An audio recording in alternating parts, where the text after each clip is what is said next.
স্মৃতিতে আমার নেত্রী আমার মা, রাজপথের সাহসী জননী, গণতন্ত্রের সংগ্রামে অবিচল এক নাম। আমাদের প্রিয় নেত্রী, আমাদের মা, তিনবারের সফল প্রধানমন্ত্রী বেগম খালেদা জিয়া। বাংলাদেশের ইতিহাসে আপনি শুধু একজন রাজনীতিবিদ নন, আপনি লাখো মানুষের আশ্রয়, অনুপ্রেরণা আর সাহসের নাম। আজও দেশের মানুষের হৃদয়ে, সংগ্রামের প্রতিটি বাঁকে আপনি বেঁচে আছেন অমলিন হয়ে। আজ এই প্রিয় নেত্রীকে ঘিরে মনের পর্দায় ভেসে ওঠে অসংখ্য স্মৃতি। আমি তখন বিশ্ববিদ্যালয়ের ছাত্র, টকটকে এক তরুণ, ছাত্রদলের রাজনীতির সঙ্গে সরাসরি যুক্ত। চট্টগ্রাম মহানগরী ও চট্টগ্রাম বিশ্ববিদ্যালয়ের নেতৃত্বে সক্রিয়ভাবে কাজ করছিলাম।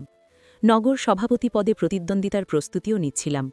ঠিক সেই সময় চট্টগ্রামের সন্দ্বীপ উপজেলার উড়িরচরে ভয়াবহ বন্যা দেখা দেয়। বন্যার্ত মানুষের পাশে দাঁড়াতে আমাদের নেত্রী বেগম খালেদা জিয়া চট্টগ্রামে আসার সিদ্ধান্ত নেন। চট্টগ্রামের দোস্ত বিল্ডিংয়ে অবস্থিত বিএনপির কার্যালয়ে আমরা ছাত্রদলের পক্ষ থেকে বিভিন্ন জায়গা থেকে তহবিল সংগ্রহ করি। আমাদের একটাই উদ্দেশ্য, এই সহায়তা সরাসরি ম্যাডামের হাতে তুলে দেওয়া, যাতে তিনি নিজ হাতে উড়িরচরের অসহায় মানুষের পাশে দাঁড়াতে পারেন। সেদিন চট্টগ্রাম ও কেন্দ্রীয় বিএনপির সিনিয়র নেতৃবৃন্দকে সঙ্গে নিয়ে আমরা সবাই একসাথে ম্যাডামকে নিয়ে জাহাজে করে উড়িরচরের পথে রওনা দিই।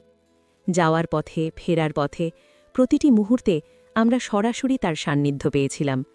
রাজনীতি, দেশ, ছাত্রসমাজ, নানান বিষয়ে তিনি আমাদের সঙ্গে কথা বলেছিলেন। আজও চোখ বন্ধ করলে ভেসে ওঠে সেই দৃশ্য। কি মায়াবী দৃষ্টিতে নিজের সন্তানের মতো আদর করে তিনি আমাদের পরামর্শ দিচ্ছিলেন।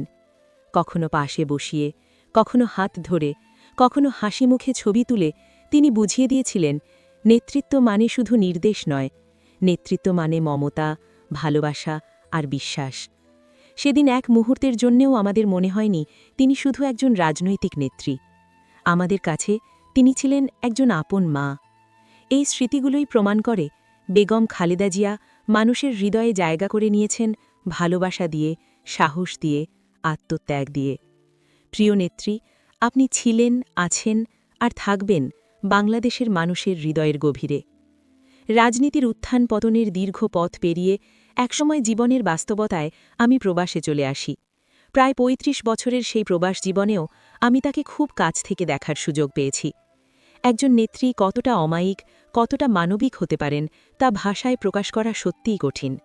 ক্ষমতার বাইরে থেকেও তিনি ছিলেন একই রকম স্নেহশীলা, একই রকম দৃঢ়চেতা। হাসিনা সরকারের সময় যখন তাকে বন্দী করে রাখা হয়, তখন তার মুক্তির দাবিতে আমরা আবারও সংগ্রামে নেমে পড়ি। দেশে বিদেশে প্রতিটি প্রান্তে উচ্চারিত হয় একটাই দাবি, নেত্রীর মুক্তি।